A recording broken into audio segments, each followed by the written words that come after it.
Wargaming have of course thought about what the player base have been saying, and they decided to avoid adding in missile launchers.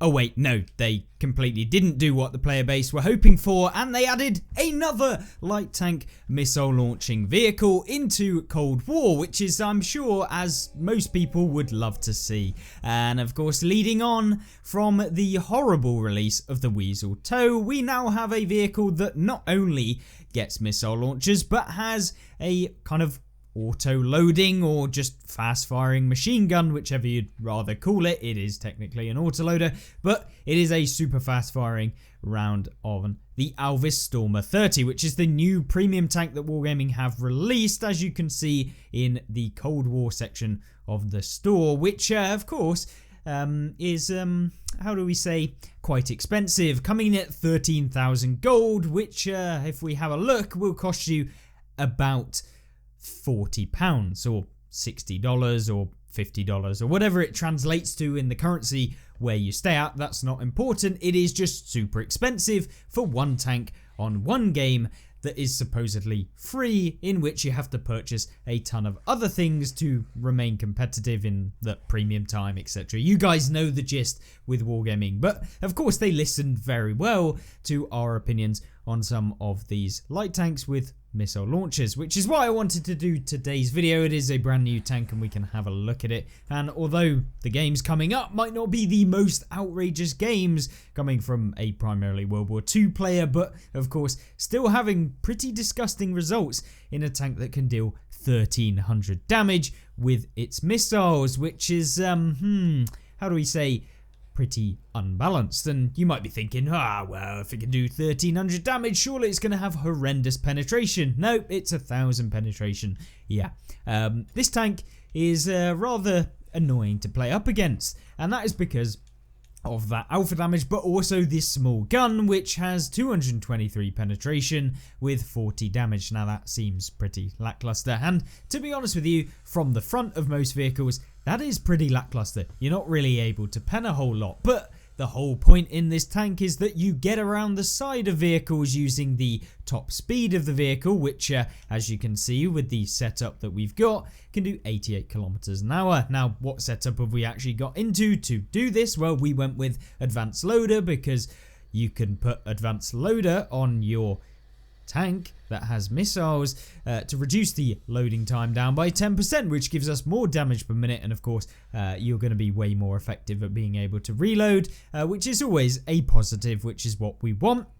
We went with advanced concealment because as of the time of actually making this vehicle, I was very, very poor and still am, with only 1.4 million silver in the account, but because it's a premium, you earn a ton of money. So if I am going to actually kit out this tank in the way that I probably would want to, I would actually swap out advanced concealment and then put on the extra speed boost to give it max speed of plus 5%, and of course the max horsepower of 5%, and that's going to come in really important in what we're trying to analyze in this, in that although the top speed of this vehicle is 88 kilometers an hour as we've currently got it, the power to weight ratio of this vehicle is not particularly insane, 19 power to weight ratio, which means yes, it is pretty quick and it can get up to that top speed and it maintains it quite well. It's not crazy, and for example, if I guess we were to pull up another light tank from this, like the Armadillo for example, you can see that the power to weight ratio of the Armadillo is 39, which is absolutely cracked, and so is literally double that of what we see with the Stormer 30. The TCM AGS, for example, has 24. So you're seeing that, as you can see, it's not got the best power to weight ratio. So in taking out advanced concealment and then putting in your advanced powertrain, you're going to be able to boost that up such that you now have a slightly better engine power than you did previously, and you'll also be even faster, which is what you want when you're using this missile launching assassin vehicle. It's not gone up by much, but it is definitely a boost, and any boost to that is going to be super beneficial, along with just being able to be a little bit more flexible in your light tank, which is great for coming up behind people and firing 1300 damage shells into people. Now, you might be thinking, okay, it's got this missile launcher, but let's have a look at the missile launcher. Surely it wouldn't be a double shot missile launcher, would it? Yeah, it is a double shot missile launcher, which allows you to fire off 2 missiles within a 12-second period. Now that is quite a long time, but for the most engagements that you're going to be finding yourself in, 12 seconds is actually not too bad. I mean, there are some situations where it would be lovely to fire off both shells in under 12 seconds, but I mean, if you play it right in that, you know, you deal 1300 damage, you swap back to your standard ammunition that you have in this Bushmaster 2 gun with the reduced penetration, and then swap back to the missile launcher again, or the tow launcher, and then fire off your next one, scurry out of there, use the speed to mobilize around an opponent, use the 10 degrees of gun depression, and then you're going to be jobs are good in your games, and you'll be able to do a lot of damage. And because this is quite fast, it is quite a big tank. You can take reduced hits because of the speed, but it is quite big, so you are going to take a few more hits than something like the Armadillo, for example, which is just absolutely tiny. But at the same time, yeah, it is rather OP when it comes to scooting in, dealing a ton of damage with the missile launcher, and then leaving. So yeah, it's a really fun tank to play. It's really kind of cool to play, but does that mean it should be in the game?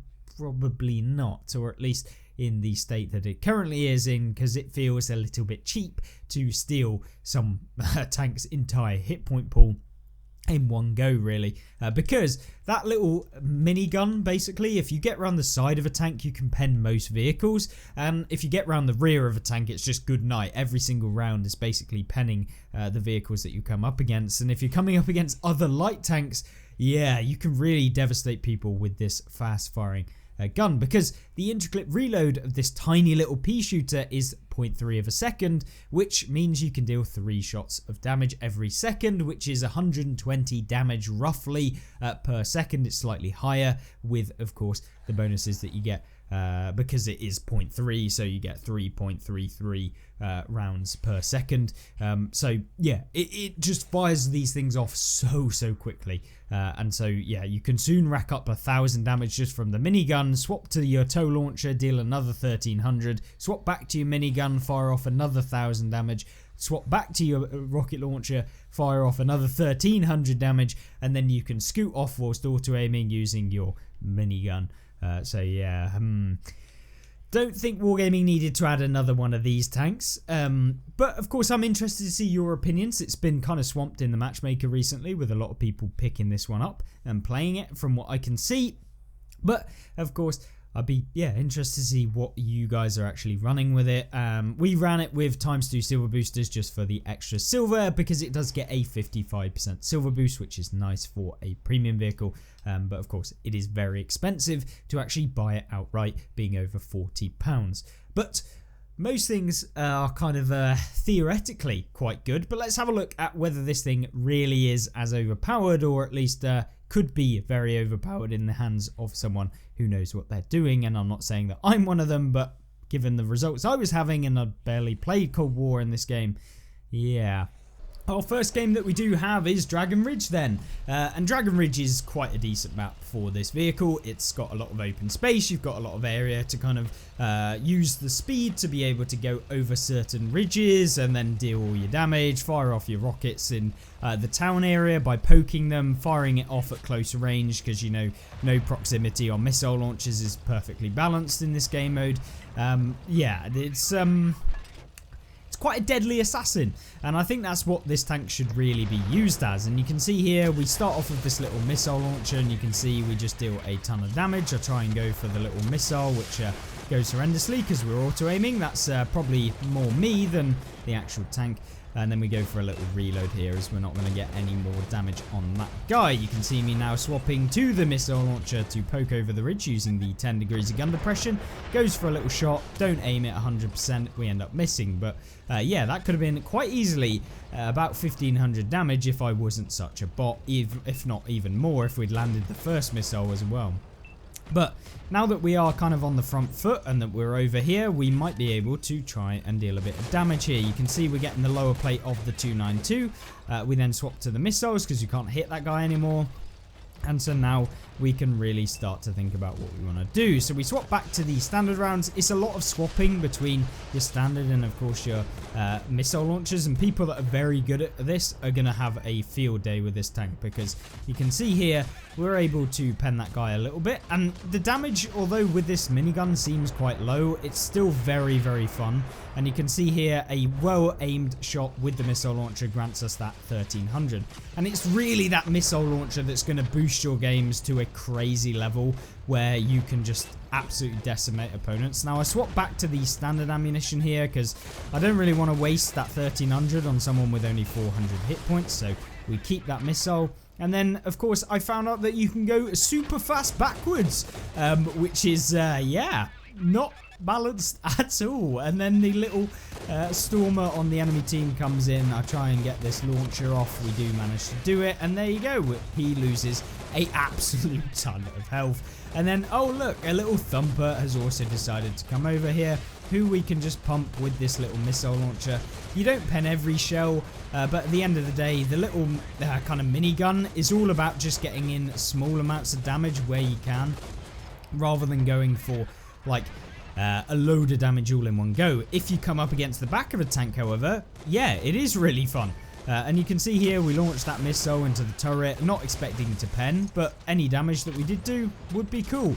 Now we load back to the standard kind of ammunition in this tank, and then back to this missile launcher. Now that we're fully reloaded, I go for a auto aim with the missile, which you can do at close range. I would recommend aiming, but at that point I didn't really want to stay out in the open too much, so yeah, I'm sure if I was more well versed in using the missiles and stuff, I would have been able to actually aim that, get a full damaging shot and move on. But we still done 5,700 damage in a game that we basically got YOLO'd a couple times in that one. But now the enemy T-72BU comes around, but we are on this big reload. I go for the missile, who we actually miss with the missile. So you once again, obviously, actually aim your shots, and maybe you wouldn't be so much of a bot like me.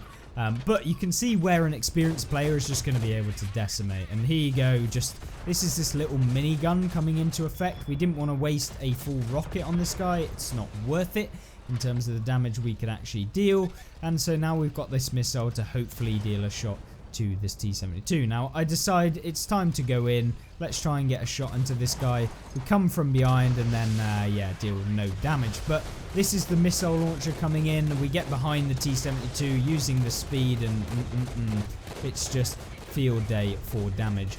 I'm picking up 6,750 so far. But we do have one vehicle over here who's left alive, and we've got 2 missiles to use at this guy. But we've got 1,100 hit points, so we can take a hit here. It's quite easy to do that. And so maybe we just go in and try and deal a bit of damage. This guy is of course coming in. We're hoping to get a bit of damage here, but of course hit the space armor with the rocket, which doesn't actually deal any damage really. And now he's just coming out again, managing to miss a shot. And now we could definitely swap back to the missile, who I try and aim, but we end up hitting our teammate, which is yeah, fantastic. Well done. Well done, Eclipse, really well aimed. And now we're not going to get any more damage because we are reloading. And it's funny because the little pea shooter, when you are fully kind of done, actually takes longer to reload than the missiles. Yeah, but still 7,150 damage, and as you can see, it's not just me who's been having absolutely crazy games, because Mr. The White 1303 had 9,100 damage in this thing, of course in Ricky Tikitave's clan there, Ricky. So yeah, a very, very good game for silver for sure. 421,000 silver earned, and coming 5th on the team with 7,150 damage. So yeah, nice little one. And of course in 5 minutes to earn 400,000 silver is always nice as well. Now of course we've talked a lot about the tank in this video, but maybe it's time to talk about these missile launching tanks and how annoying they actually are, because I'll let this gameplay run in the background, and if something really interesting happens I'll commentate over it. But I'd like to take the opportunity to talk about Wargaming's development of these missiles tanks in Cold War, because of course everyone hates artillery usually on World War II, and of course Cold War doesn't have artillery because of the fact that it's annoying to lose a ton of your health to a tank that you can't really deal much damage to, or at least you can't really punish them until the end of the game, or until like you can find them out on their own and then deal damage to them that way. And that is kind of the same as what these tanks are. I'm not going to compare missile launching tanks to tanks that can literally hit you from the base, but it certainly is annoying. Like this guy, he's tried to push up, he's tried to do something in the game. I am just pulling out from behind the thing within 2 seconds, done double his damage, if not 3 times the damage that he can deal in his shot. And then of course I pull back behind the thing, use the crazy mobility that this tank has to deal damage, and kind of getting unlucky not to pen the Challenger 2 there. Obviously hitting the upper plate with the spaced armor, and then all we do is play very passively, sit behind this little rock and wait for the enemies to make a misplay or try and push. And of course now we get the missile launcher again, which we managed to miss the Stormer 30 there, but he would have lost a ton of health if we hit. And this is what I mean about just being horrendously annoying for literally anyone that tries to do anything in this game mode. It really is kind of those horrible style of tanks. I wish Wargaming were a bit more kind of intuitive in the way that they design some of these tanks, not making them just outrageously annoying to come up against. It would just make the game a little bit more interesting, whereby, you know, you might have a missile launcher but you can't fire it when you're moving, or you can't fire it when you're doing certain things in the game. It might actually make it worth it to not just YOLO in and deal 1300 damage to a tank that is like 2 meters in front of you. Or maybe even have the proximity where you can't fire a missile if you're literally next to someone, because in reality you'd probably get damage dealt to you as well by the splash damage in real life, if that was to make any sense. By literally strolling up next to someone and firing a missile off, I'm pretty sure it's going to damage your tank. But unfortunately in this game you don't get kind of collateral damage, or at least damage from firing off a missile this close. But here you go, there you go, another really balanced 1300 damage shot, and then kind of using up the next bit to use this little pea shooter, and then going for the pea shooter again against a tank that basically has no health, finishing him off and picking up 3,500 damage with a little bit of assistance as well. And yeah, this is what this tank does well. It's just basically a swapper, a merchant, and all you do is you just stroll up on someone and you can deal so much damage, which makes these tanks just super annoying. Like, imagine playing a tank with a single shot like the AMX kind of variants or whatever, and you come up against one of these and literally you can't do anything. You're finding yourself losing like a third if not more of your health to just one shot. It's then just pounding you from behind where you're trying to traverse to deal damage to it, and it just is not fun. It's not fun at all to come up against tanks like this. And I mean, when you're having games that literally last like 3 minutes, it's also just annoying when you're in a single shotgun like the AMX 30 versions, and of course these Centurions and stuff like that don't have these tow missiles or don't have stupidly high alpha damage with low reloads. Yeah, it just feels horrible. And you can see here we pick up 5,700 damage. We have super low base XP in this tank, and granted it's in Detente era, so era 3 vehicle, in a battle that literally lasted basically 4 minutes or something like that. Yeah, it's just super quick damage, and yeah, 3 minutes and 40 seconds in a game, 312,000 silver. And this sort of gameplay is just, it's not fun, is my point. It might be fun for the person using the tank. It's generally not that much fun when you're on the losing end, and if you're on a teammate on this tank's team that doesn't have such high kind of burst potential. Yeah, it's an interesting one for sure, and it's very good. It's a competitive tank. It's fun to play. And so I wouldn't begrudge anyone purchasing it. It's just annoying that Wargaming keep making these style of tanks and then making them behind a paywall as well. So the more annoying vehicles are pay to play as opposed to just being freely available to anyone. So at least then you can get counterbalanced by people that don't just spend a ton of money. And it definitely feels a little bit of a sour taste in the mouth that all of these new kind of Cold War premiums, whether that's Cold War or World War II, seem to always have these crazy weird mechanisms that deal a ton of damage. But I'd be interested to see what you guys think, and of course let me know what you thought of the Stormer 30. Is it annoying? Is it not that great? But in my opinion, I find the mechanic itself for the missiles overpowered.